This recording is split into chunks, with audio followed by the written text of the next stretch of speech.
नस काट कर मरने में इतनी तकलीफ नहीं होती दानिश, जितनी तकलीफ पछता के जिंदा रहने में होती है। अपने हाथों से जख्म खाएं तो जख्म देने वाले का नाम तक बता नहीं सकती हो।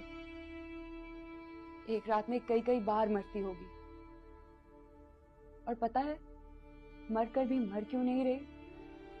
उसको लगता है कि एक दिन तुम उसका नाम लेके आवाज दोगे, उसको छूकर जिंदा कर दोगे।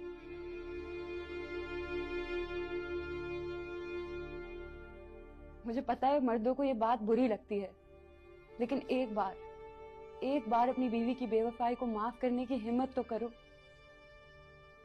कोई तो हो जो औरत को भी माफ कर देता हो। ऐसा मैं भी सोचता हूँ, चाहता हूं कि उसको माफ कर दूं, लेकिन फिर खुदा याद आ जाता है मुझे। मतलब शिर्क तो खुदा भी माफ